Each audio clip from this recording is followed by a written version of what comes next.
നിങ്ങൾക്ക് മാതൃകയാക്കാൻ മഞ്ജു വാര്യരല്ല, അല്ലെങ്കിൽ ഏതെങ്കിലും പുതിയ നടിമാരല്ല, ഏതെങ്കിലും മോഡലുകളല്ല. നിനക്ക് പഠിക്കാൻ ഒരു മോഡലിന് ഞാൻ പറഞ്ഞു തരാ. നീ വളർന്നാല്, നീ നന്നായാല് അല്ലാഹ് നിനക്ക് തരുന്ന സ്ഥാനം എന്തെന്നറിയോ? ഒരുപാട് മഹദിമാരുടെ ചരിത്രം നിനക്കറിയുമല്ലോ. നഫീസത്തുൽ മിസ്രിയ, മൈമൂനത്തുൽ മിസ്രിയ, ദിന്നൂറുൽ മിസ്രിയ. അല്ലാഹുവേ, എത്രയോ മഹദിമാര്, ഇവരുടെ ചരിത്രങ്ങൾ നീ കേട്ടവരാണല്ലോ. എന്റെ പ്രിയമുള്ളവരെ, മഹാനായ നബി മുഹമ്മദ് മുസ്തഫ സല്ലല്ലാഹു അലൈഹി വസല്ലമ തങ്ങള്, അല്ലാഹുവിന്റെ പ്രവാചകൻ അവിടെ ഇങ്ങനെ സ്വർഗ്ഗത്തിലൂടെ മുത്തുനബി പറയുകയാണ്, ദഖൽതുൽ ജന്ന ഫസമിഅതു ഖശഫതൻ ഫഖുൽതു മൻ ഹൗലാഇ ഹാദിഹി റുമൈസ. ലോകത്തിന്റെ നേതാവായ അഷ്റഫുൽ ഖൽഖ് നബി മുഹമ്മദ് മുസ്തഫ സല്ലല്ലാഹു അലൈഹി വസല്ലമ തങ്ങള് അല്ലാഹുവേ സ്വർഗ്ഗത്തിലൂടെ നടന്നു പോകുമ്പോ, ലോകത്തിന്റെ നേതാവ് സ്വർഗ്ഗത്തിലൂടെ നടന്നു പോകുമ്പോ, മുത്തുനബിയുടെ മുന്നിലൂടെ ഒരു പെണ്ണിങ്ങനെ നടന്നു പോവുകയാണ്. അല്ലാഹുവിന്റെ റസൂലിന്റെ മുന്നിലൂടെ ഒരു പെണ്ണിങ്ങനെ നടന്നു പോവുകയാണ്. പ്രവാചകനാണ് സ്വർഗ്ഗം തുറന്നത്. എന്നിട്ട് അല്ലാഹുവിന്റെ പ്രവാചകനകത്തേക്ക് കടന്നപ്പോ മുത്തുനബിയുടെ മുന്നിലൂടെ ഒരു പെണ്ണിങ്ങനെ നടന്നു പോകുന്നു. അല്ലാഹുവിന്റെ റസൂലിന് അത്ഭുതമായി, ആരാ തമ്പുരാന്, സ്വർഗ്ഗത്തിൽ എന്റെ മുന്നിലൂടെ നടന്നു പോകുന്ന ഈ പെണ്ണാരാട്? അല്ലാഹുവിന്റെ റസൂൽ ചോദിക്കുകയാ, ഫഖുൽതു മൻ ഹൗലാ. ജിബ്രീലേ, ആരാണ് ജിബ്രീലേ? എന്റെ മുന്നിലൂടെ നടന്നു പോകുന്ന ആ പെണ്ണാരാണ് ജിബ്രീൽ? അല്ലാഹുവിന്റെ പ്രവാചകൻ അവിടെന്ന് ചോദിക്കുമ്പോ, യാ റസൂലല്ലാഹ് ഹാദിഹി റുമൈസ. അത് റുമൈസയാണ് നബിയേ, അത് റുമൈസയാണ് നബിയേ. അല്ലാഹുവിന്റെ പ്രവാചകൻ അത്ഭുതമായി, ആരാണ് റുമൈസ? ഉമ്മു അനസ് ഇബ്നു മാലിക് റളിയല്ലാഹു തആല അൻഹു. അനസ് റളിയല്ലാഹു തആല അൻഹുവിന്റെ ഉമ്മയായ ഉമ്മു സുലൈ റളിയല്ലാഹു തആല അൻഹ. അല്ലാഹുവേ, ഇവർക്ക് ഈ മഹത്വം കിട്ടാനുള്ള കാരണം എന്തെന്നറിയുമോ? അല്ലാഹുവിന്റെ പ്രവാചകൻ സ്വർഗ്ഗം തുറന്ന് അകത്ത് കടന്നപ്പോ മുത്തുനബിയുടെ മുന്നിലൂടെ പ്രവാചകനെക്കാളും മുമ്പ് സ്വർഗ്ഗത്തിലേക്ക് ഓടിക്കേറിയ ഈ പെണ്ണാരാ? ഉമ്മു സുലൈമിന് ഇത് കിട്ടാനുള്ള കാരണം എന്തെന്നറിയുമോ? മുടിക്കോടുള്ള പെണ്ണന്മാരെ, മഹദിയായ ഉമ്മു സുലൈം റളിയല്ലാഹു തആല അൻഹ പടച്ചവനെ ഇസ്ലാമിനെ കുറിച്ച് കേൾക്കുകയാണ്. അല്ലാഹുവിന്റെ ദീനിനെ കുറിച്ച് കേൾക്കുമ്പോ ഇസ്ലാമിലേക്ക് കടന്നു വന്നു, അവിടെ നിന്ന് മുസ്ലിമാവുകയാണ്. എന്നിട്ട് തന്റെ വീട്ടിലേക്ക് കടന്നു ചെല്ലുമ്പോ മാലിക് എന്ന് പറയുന്ന പ്രിയപ്പെട്ട ഭർത്താവ് പറയുന്ന, ഉമ്മു സുലൈം, നിനക്ക് എന്നെ വേണോ? ഇസ്ലാം മതം വേണോ? പുതിയ മതം വേണോ? എന്നെ വേണോ?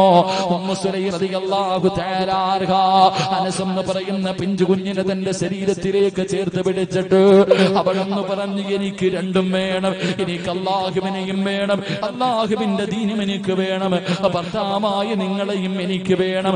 അവിടെന്ന് മാലിക് പറഞ്ഞു, ഉമ്മു സുലൈം, ഏതെങ്കിലും ഒന്ന് നീ തീരുമാനിക്ക്. എന്നെ വേണോ? പുതിയ മതം വേണോ? എന്നെ വേണോ? പുതിയ മതം വേണോ? ഉമ്മു സുലൈമിന് ചിന്തിക്കാനൊന്നുമില്ലായിരുന്നു. തന്റെ ചെറിയ മകനെ ചേർത്ത് പിടിച്ചിട്ട് പറഞ്ഞു, എനിക്ക് മതമാണ് വേണ്ടത്, എനിക്ക് അല്ലാഹുവാണ് വേണ്ടത്, എനിക്ക് ഇസ്ലാം മതമാണ് വേണ്ടത്. ഉമ്മു സുലൈം അവിടെ നിന്ന് പറയുമ്പോ മാലിക് എന്ന ഭർത്താവ് അതാ ഉപേക്ഷിച്ചിട്ട് ഇറങ്ങി പോവുകയാ. സ്വന്തം ഭർത്താവ് മുസ്ലിമായതിന്റെ പേരില് തന്റെ ഭാര്യയെ കളഞ്ഞിട്ട് ഇറങ്ങി പോകുമ്പോ അനസ് എന്ന് പറയുന്ന പൊന്നുമോനെ ചേർത്ത് പിടിച്ചിട്ട് കരയുകയാ. ഇന്നത്തെ പെണ്ണുങ്ങളുണ്ടല്ലോ, അതാ കണ്ടവന്റെ കൂടെ അല്ലാഹുവിന്റെ ദീനിനെ ചവിട്ടി തേച്ചിട്ട് ഇറങ്ങി പോകുന്ന കാലവാ. അവൾക്ക് എന്ത് ദീന്, എന്ത് പ്രവാചകന്, എന്ത് ഖുർആന്, എന്ത് മരണം, എന്ത് ഖബറ്, എന്ത് പരലോകം, എന്ത് സ്വർഗ്ഗം. അല്ലാഹുവേ, കണ്ടവന്റെ കൂടെ മതം പോലും മറന്നിട്ട് ഇറങ്ങി പോകുന്ന പെണ്ണുങ്ങള് ഉമ്മു സുലൈം റളിയല്ലാഹു തആല അൻഹ ഭർത്താവ് ഉപേക്ഷിച്ചിട്ട് ഇറങ്ങി പോവുകയാണ്. തന്റെ പൊന്നാര മകനെ കെട്ടിപ്പിടിച്ച് നിന്ന് കരയുകയാണ്. റബ്ബേ, അവസാനം തന്റെ പൊന്നുമകനെ ഒരുപാട് കഷ്ടപ്പെട്ടാണ് വളർത്തുന്നത്. അതാ മഹാനായ നബി മുഹമ്മദ് മുസ്തഫ സല്ലല്ലാഹു അലൈഹി വസല്ലമ തങ്ങള് അല്ലാഹുവിന്റെ പ്രവാചകനതാ ഹിജ്റ ചെയ്ത് തന്റെ നാട്ടിലേക്ക് വന്നപ്പോ എല്ലാവരും മുത്തുനബിയെ കാണാൻ പോവുകയാണ്. വലിയ വലിയ സമ്മാന പൊതികളുമായിട്ടാണ് കടന്നു പോകുന്നത്. ഉമ്മു സുലൈമിനാണെങ്കിൽ കൊടുക്കാനൊന്നുമില്ല. മുത്തുനബി ഇതുവരെ ജീവനോടെ കണ്ടിട്ടില്ല. അല്ലാഹുവിന്റെ റസൂലിനെ കാണാൻ വല്ലാത്ത കൊതിയായിരുന്നു. അല്ലാഹുവേ, എല്ലാവരും സമ്മാന പൊതിയുമായിട്ട് പ്രവാചകന്റെ ചാരത്തേക്ക് കടന്നു പോകുമ്പോ ഉമ്മു സുലൈം റളിയല്ലാഹു തആല അൻഹയുടെ വീടിന്റെ അകത്തിൽ നിന്ന് കരയുകയാണ്. മുത്തുനബിക്ക് കൊടുക്കാൻ സമ്മാനമില്ല. അവസാനം വീടിന്റെ അകത്തിൽ നിന്ന് കരയുന്ന ഉമ്മയുടെ ചാരത്തേക്ക് അനസ് എന്ന് പറയുന്ന പൊന്നുമകന് കടന്നു ചെല്ലുമ്പോ അവസാനം തന്റെ പൊന്നുമകനെ കെട്ടിപ്പിടിച്ച് ചുംബനം കൊടുക്കുകയാണ്. എന്നിട്ട് തന്റെ പൊന്നുമോനെ കുളിച്ചൊരുപ്പി, തന്റെ പൊന്നാര മോനെ കുളിച്ചു ഒരുക്കി, എന്നിട്ട് കയ്യിൽ പിടിച്ചുകൊണ്ട് ഇലാ ഹദ്റത്തി റസൂലില്ലാഹ്, അല്ലാഹുവിന്റെ പ്രവാചകന്റെ ചാരത്തേക്ക് കടന്നുപോയി. മുത്തുനബിയുടെ ചാരത്തേക്ക് കടന്നുപോയി. അല്ലാഹുവിന്റെ റസൂലിന്റെ മുന്നിൽ ചെന്ന് സലാം പറഞ്ഞു. യാ റസൂലല്ലാഹ്, അല്ലാഹുവിന്റെ നബിയേ, എല്ലാവരും അങ്ങയുടെ കയ്യിലെ സമ്മാന പൊതി തരുന്നു നബിയേ. എന്റെ കയ്യിൽ തരാനൊന്നുമില്ല. എന്റെ ഭർത്താവിനെ ഉപേക്ഷിച്ചിട്ട് പോയി. എനിക്കാകെയുള്ളത് ഈ പൊന്നുമോനാട്.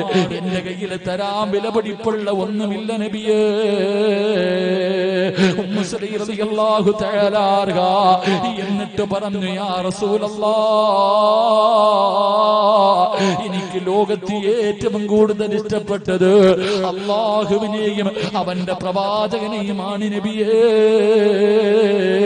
അത് കഴിഞ്ഞാൽ എനിക്ക് ലോകത്ത് ഏറ്റവും കൂടുതൽ സ്നേഹം എന്റെ പൊന്നുമോൻ അനസിനെയാണ് നബിയേ. 9 വയസ്സുള്ള പൊന്നുമോര്, അനസ് എന്ന് പറയുന്ന പൊന്നുമോര്, ആ പൊന്നുമകനെയാണ് എനിക്ക് ലോകത്ത് ഏറ്റവും കൂടുതൽ. അല്ലാഹും അവന്റെ പ്രവാചകനും കഴിഞ്ഞാൽ സ്നേഹിക്കുന്നത് എന്റെ പൊന്നുമോനെയാ. അല്ലാഹുവിന്റെ റസൂലിന്റെ കയ്യിലേക്ക് അനസ് എന്ന് പറയുന്ന തന്റെ ചെറിയ മകന്, ആ 9 വയസ്സ് മാത്രം പ്രായമുള്ള മകന് മുത്തുനബിയുടെ കയ്യിലേക്ക് കൊടുത്തിട്ട് പറയുന്നു, നബിയേ, ഇവനെ എടുത്തോ നബിയേ, അങ്ങക്ക് ഖിദ്മത്ത് ചെയ്യാ, അങ്ങക്ക് വെള്ളം എടുത്തു തരാ, അങ്ങക്ക് ചെരുപ്പെടുത്തു തരാ, എന്റെ പൊന്നുമോനെ സമ്മാനമായിട്ടെടുത്തോ നബിയേ.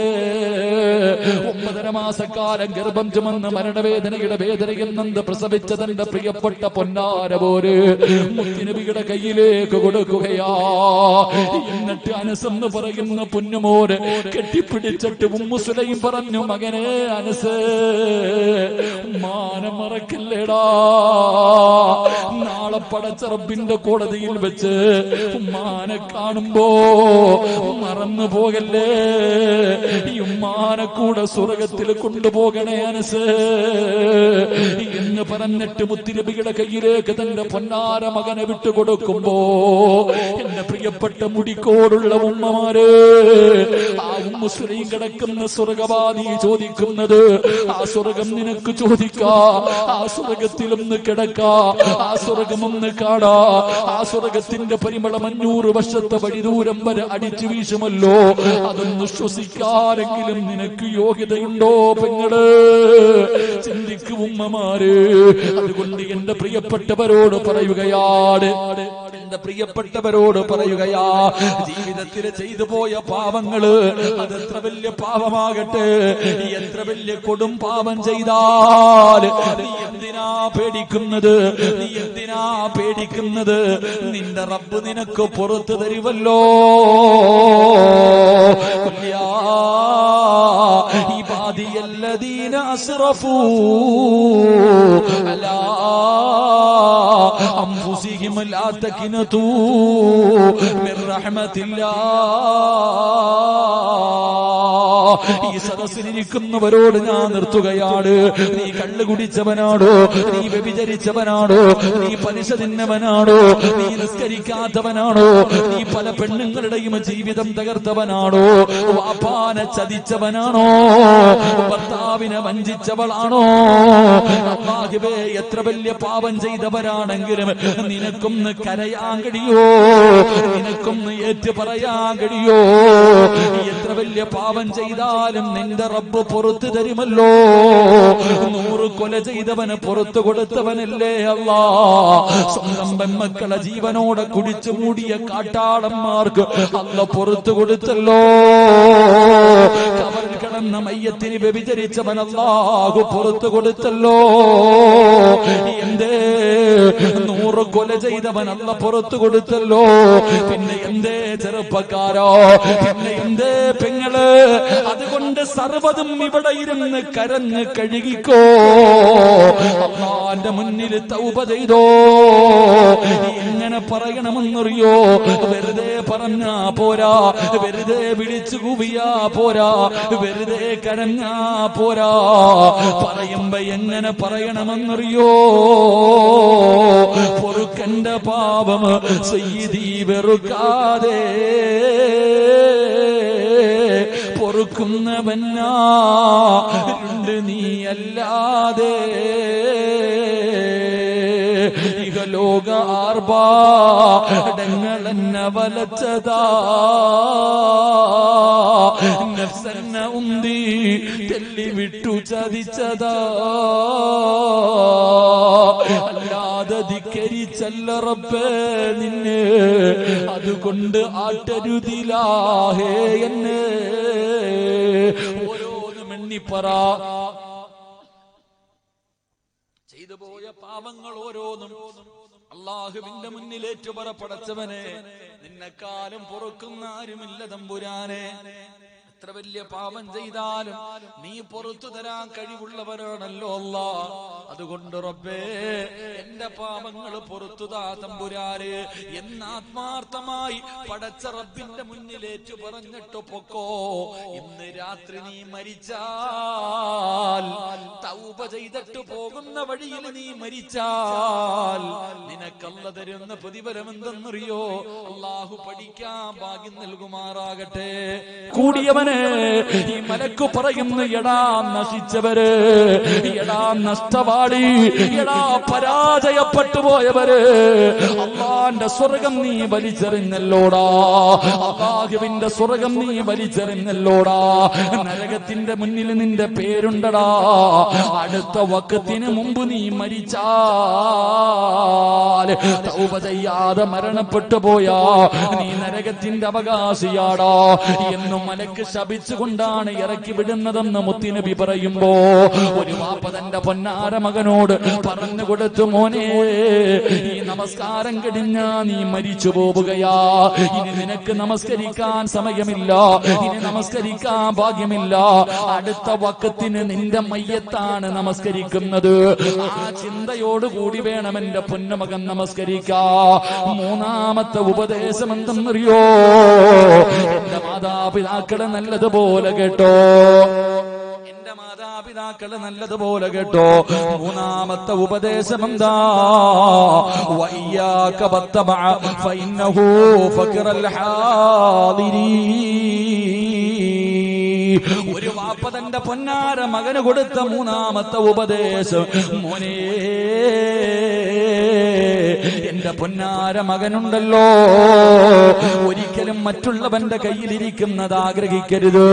മറ്റുള്ളവന്റെ കയ്യിലിരിക്കുന്നത് ഒരിക്കലും എന്റെ പൊന്നുമകൻ ആഗ്രഹിക്കരുത്. അത്യാഗ്രഹം പാടില്ല മോനെ. വാപ്പ പറഞ്ഞു കൊടുക്കുകയാ, മറ്റുള്ളവന്റെ കയ്യിലിരിക്കുന്നത് ആഗ്രഹിച്ചാ അത് ദാരിദ്ര്യം വലിച്ചു കൊണ്ടുവരുന്ന ഒരു കാര്യമാ. മറ്റുള്ളവന്റെ കയ്യിലിരിക്കുന്നത് ആഗ്രഹിച്ചാൽ അത് ദാരിദ്ര്യം വലിച്ചു കൊണ്ടുവരുന്ന കാര്യമാണ്. അതുകൊണ്ട് പൊന്നുമോനെ അത്യാഗ്രഹം പാടില്ല. ഒരു വാപ്പ തന്റെ പൊന്നാര മകന് കൊടുത്ത ഉപദേശമാ. എങ്കിൽ ഈ സദസ്സിൽ നിരന്നിരിക്കുന്ന വാപ്പ എന്നെ തന്നെയാ. എങ്കിൽ എന്റെ പ്രിയപ്പെട്ട ഉമ്മമാരെ, എന്തിനാ ആർത്തി കാണിക്കുന്നത്? എന്തിനാണ് ഈ ആർത്തി കാണിക്കുന്നത്? എന്റെ പ്രിയപ്പെട്ട വാപ്പമാരോട് പറയുകയാ, നിങ്ങൾ അങ്ങനെയാകല്ലേ, നിങ്ങൾ അങ്ങനെയാകല്ലേ. നിങ്ങൾ ആരെ പോലെ ആകണമെന്നറിയോ?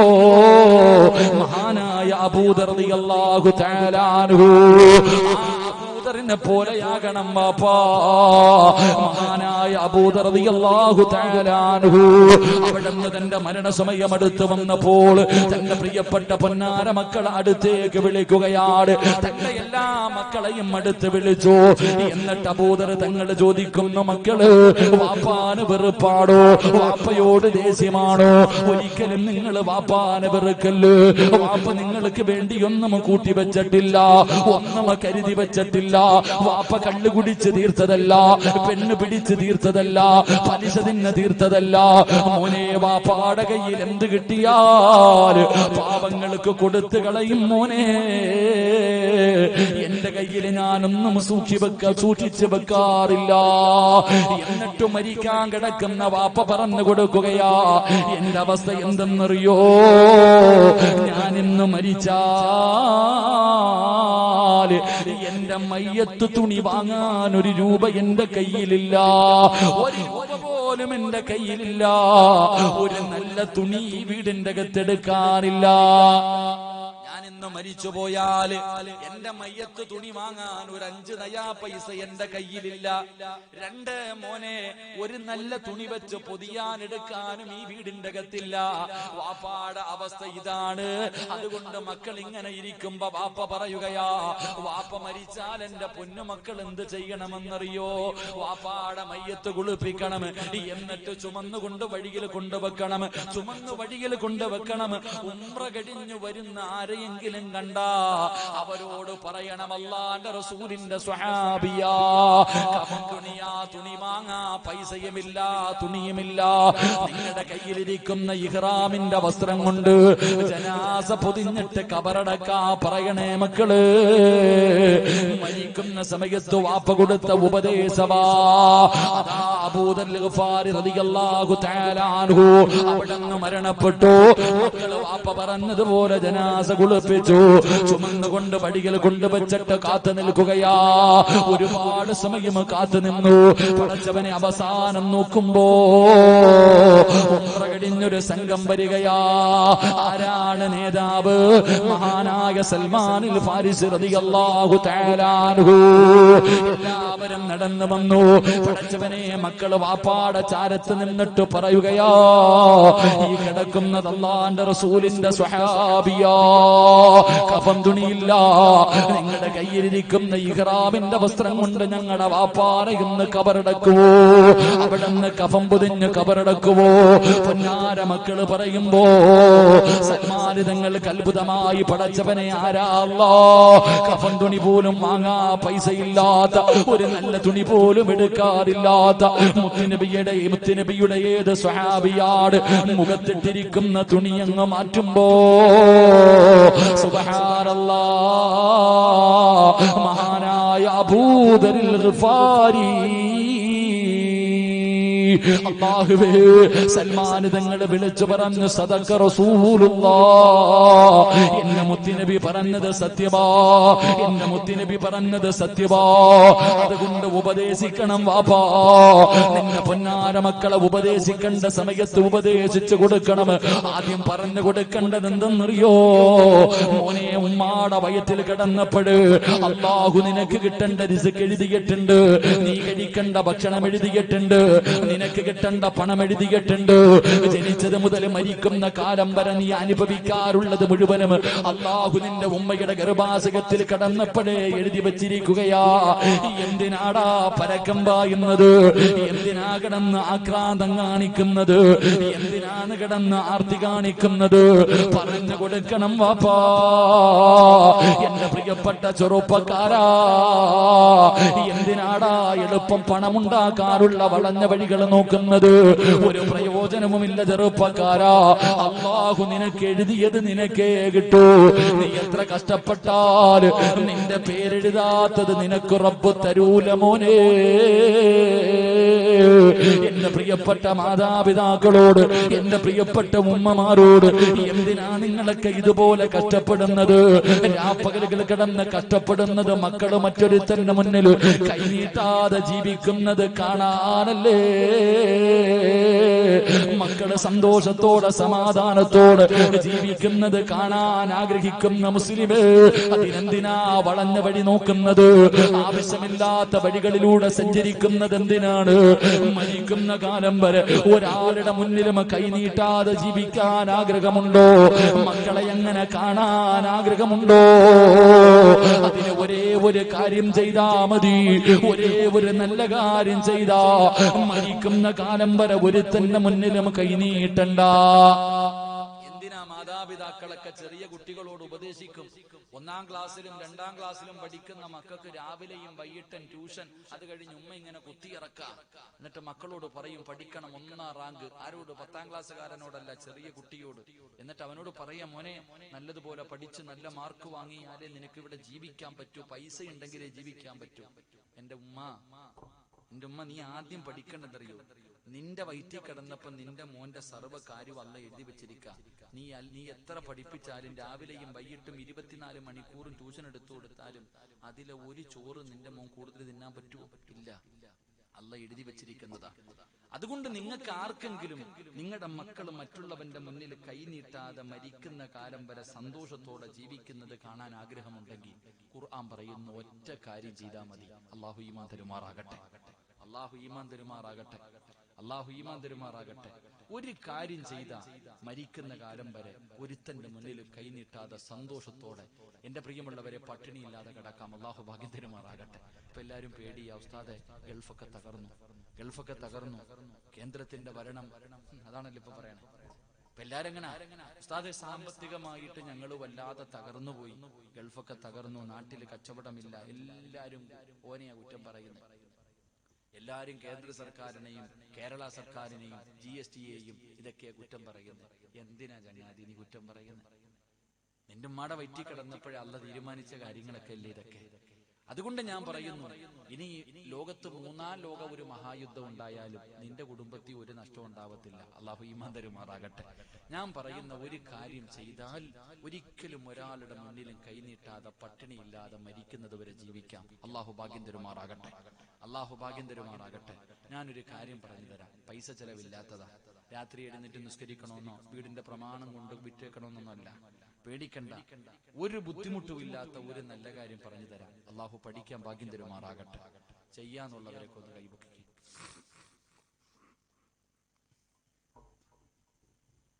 കൈപൊക്കിക്കോ. ഇല്ലെങ്കിൽ ഈ കൈ വല്ലവന്റെ മുന്നിൽ പോയി നീട്ടേണ്ടി വരും. അത്രയല്ലോ. ഒരൊറ്റ കാര്യം പറയുന്നത് എന്തിനാ? ഈ കൈ പൊക്കുന്നത് മരിക്കുന്ന കാലം വരെ ഒരുത്തന്റെ മുന്നിലും പോയി നീട്ടാതിരിക്കാനാ. അള്ളാഹു ഭാഗ്യം തരുമാറാകട്ടെ. വിളിക്കുമല്ലോ, ആ ബാങ്ക് വിളിക്കുന്ന സമയത്ത് 5 നേരം നീ നമസ്കരിച്ചാ, നീ മാത്രം നിസ്കരിച്ചാ പോരാ, നിന്റെ ഭാര്യ മാത്രം നിസ്കരിച്ചാ പോരാ, നിന്റെ മക്കളെ കൂടെ നിസ്കരിപ്പിക്കട്. നിങ്ങൾ കുടുംബസമേതം നമസ്കരിക്കുന്നവരാണോ? മരിക്കുന്ന കാലം വരെ തിന്നാനുള്ള ഭക്ഷണം അല്ലാഹു തരുമെന്ന് അല്ലാഹുവിന്റെ വിശുദ്ധ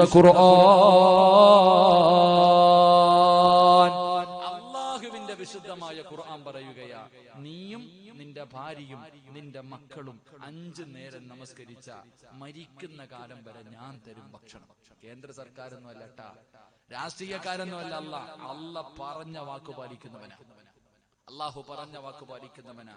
അള്ളാഹു പറയുകയാ, നീ റിസ്ക് തേടിയിട്ട് നടക്കണ്ട, നീ ഭക്ഷണം തേടിയിട്ട് നടക്കണ്ട. നീ നിസ്കരിക്കാത്ത എന്തുകൊണ്ടാ? എടാ, മുടിക്കോട് പള്ളിയിൽ ഇവിടുത്തെ ടൗണിലൊക്കെ എത്രയോ കടകളുണ്ട്. അള്ളാന്റെ പള്ളിക്കകത്ത് നമസ്കാരം നടക്കുമ്പോ നീ പോകാത്ത എന്തുകൊണ്ടാ?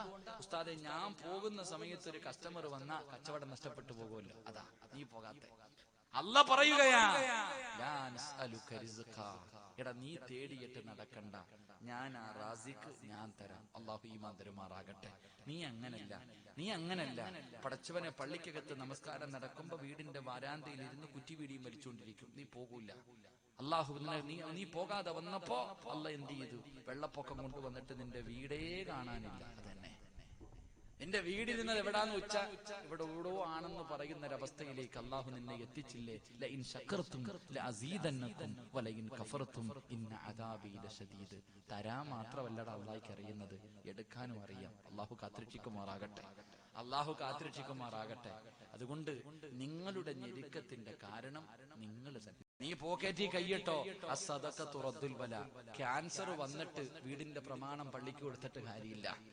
ക്യാൻസർ എന്ന് പറയുന്ന രോഗം വന്നതിന് ശേഷം ഉസ്താദേ എന്റെ സമ്പാദ്യം മുഴുവനും പള്ളിക്ക് തരാം, രോഗം മാറ്റിത്തരാൻ പറഞ്ഞാൽ മാറണമെന്നില്ല. 2 കിഡ്നി അടിച്ചുപോയി മാറ്റിവെക്കാൻ 30 ലക്ഷം 40 ലക്ഷം വെച്ചിട്ട് നേരെയാവൂന്ന് വെച്ചാൽ അതും ഇല്ല. അള്ളാഹു അപ്പൊ പറയാ, പടച്ചോനെ ഉസ്താദേ എന്റെ 1 ഏക്കർ പള്ളിക്ക് തരാം. കിഡ്നി തിരിച്ചു വെച്ചാൽ അല്ല തരൂല്ല. മോനെ അസ്സദഖത്തു റദ്ദുൽ ബല. മനസ്സറിഞ്ഞിട്ട് ഉള്ളതിൽ പങ്കു കൊടുക്കടാ. അല്ല നിനക്ക് അങ്ങനെ എന്തെങ്കിലും തരാൻ ഉദ്ദേശിച്ചിട്ടുണ്ടെങ്കിൽ അത് റബ്ബ് തട്ടിമാറ്റി തരുമെന്ന് നബിയുനാ റസൂലുള്ളാഹി.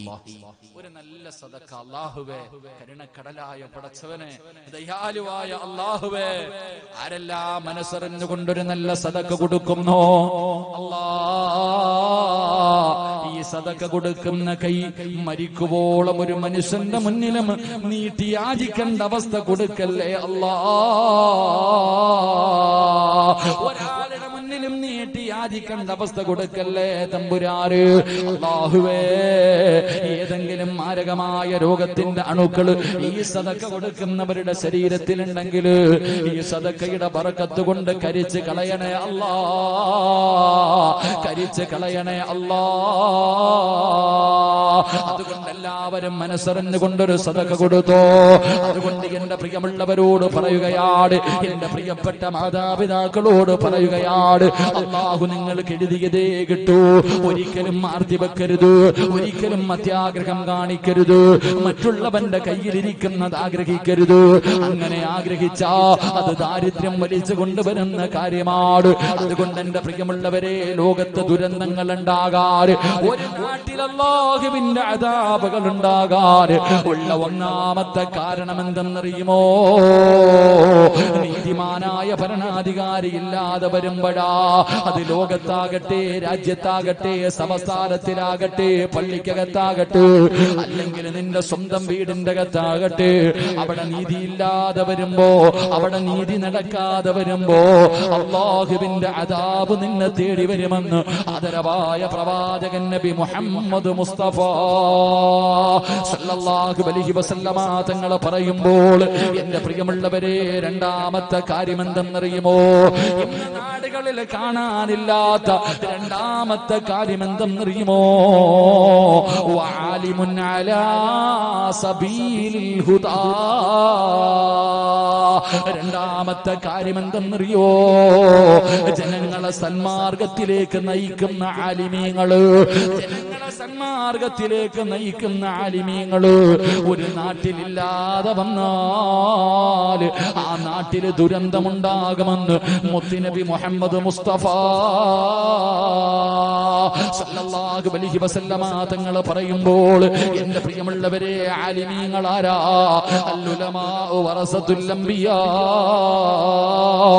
അംബിയാക്കന്മാരുടെ അനന്തര അവകാശികളാണ് ആലിമീങ്ങള്. ഇന്നമാ യഖ്ശല്ലാഹ മിൻ ഇബാദിഹിൽ ഉലമാ. അല്ലാഹുവിനെ ഭയന്നുകൊണ്ട് ജീവിക്കുന്ന ഒരു വിഭാഗമാണ് ആലിമീങ്ങള്. എന്റെ പ്രിയമുള്ളവരെ, ആലിമീങ്ങളെ ബഹുമാനിക്കണം, അവരെ ആദരിക്കണം. അവരുടെ മഹത്വം നമ്മളിൽ പലർക്കും അറിയാറില്ല. എന്റെ പ്രിയമുള്ളവരെ, ആലിമീങ്ങളുടെ മഹത്വം എന്തെന്നറിയുമോ? അല്ലാഹുവേ, പണ്ടുള്ളവർ പറയുമായിരുന്നു, എന്റെ കുടുംബത്തിൽ ഒരു ആലിമ് വേണം. പണ്ടുള്ളവർക്ക് അങ്ങനെ ഒരു വാസിയുണ്ടായിരുന്നു. പക്ഷേ ഇന്നത്തെ തലമുറയ്ക്കതില്ലല്ലോ. മഹാനായ അനസ് റളിയല്ലാഹു തആല അൻഹു പറയുകയാ, പള്ളിപ്പറമ്പിൽ കിടക്കുന്ന കബറാളികളുണ്ടല്ലോ, ഖബർസ്ഥാനിൽ കിടക്കുന്ന ആൾക്കാരുണ്ടല്ലോ, ഒരു ആലിമ് ഖബറിന്റെ ഭാഗത്തേക്ക് പോകാൻ ആഗ്രഹിക്കുമെന്ന് നബി മുഹമ്മദ് മുസ്തഫ സല്ലല്ലാഹു അലൈഹി വസല്ലമ തങ്ങൾ പറയുകയാണ്.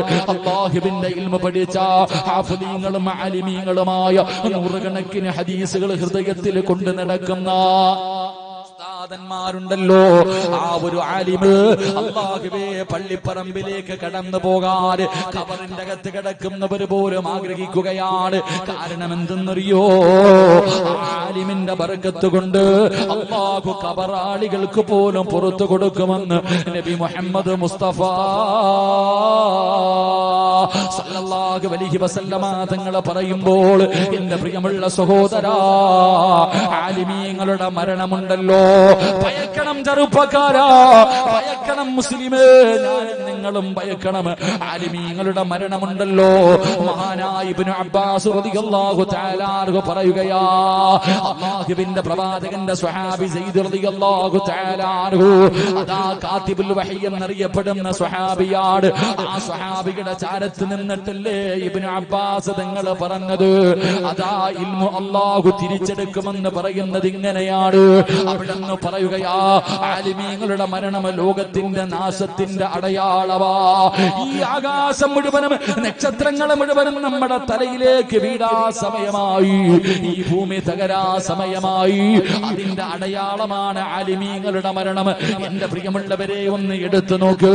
എന്റെ പ്രിയപ്പെട്ടവരെ, ഈ അടുത്ത് മരണപ്പെട്ടു പോയ, ഒരു വർഷത്തിന്റെ ഇടയിൽ മരണപ്പെട്ടു പോയ ആലിമീങ്ങളുണ്ടല്ലോ. സംഘടനകൾ പറയേണ്ടതിനപ്പുറത്ത് എന്റെ പ്രിയമുള്ളവരെ, സമസ്തയുടെ 12ഓ 13ഓ ആലിമീങ്ങള്, അതുപോലെ പടച്ചവനെ മറ്റ് വിഭാഗങ്ങള്, അല്ലാഹുവേ ആലിമീങ്ങള് മുഴുവനും ആലിമീങ്ങളാ. അവിടെ സംഘടനയില്ലല്ലോ. അല്ലാഹുവിന്റെ ഇൽമ പഠിച്ച ആലിമീങ്ങള്, അൽഉലമാഉ വറസത്തുൽ അംബിയാ, അവർ അല്ലാഹുവിന്റെ പ്രവാചകന്റെ അനന്തരാവകാശികളാ. ഇവരാരും തമ്മിലടിക്കാ പറയുന്നില്ല, ഇവരാരും കളിയാക്കാ പറയുന്നില്ല, ഇവരാരും ഒരുത്തനെയും കുത്തിക്കൊല്ലാ പറയുന്നില്ല. കാരണം അവര് ആലിമാണ്, അവരല്ലാഹുവേ ആലിമാണ്. പടച്ചവനെ അവരെ കുറിച്ച് എന്റെ പ്രിയമുള്ളവരെ, അവരുടെ മരണമുണ്ടല്ലോ, ഈ ലോകത്തിന്റെ നാശമാണ്, ഈ ലോകത്തിന്റെ നാശമാണെന്ന് ചരിത്രം പറയുമ്പോ ആലിമിന്റെ മഹത്വം പഠിക്കണം മുസ്ലിമേ. എന്റെ പ്രിയമുള്ളവരെ, പക്ഷേ നമ്മളിൽ പലർക്കും അത് തിരിയാറില്ല. ആലിമിന്റെ മഹത്വം എന്താണെന്ന് പഠിക്കണം. അല്ലാഹു നമുക്ക് ഭാഗ്യം നൽകുമാറാകട്ടെ.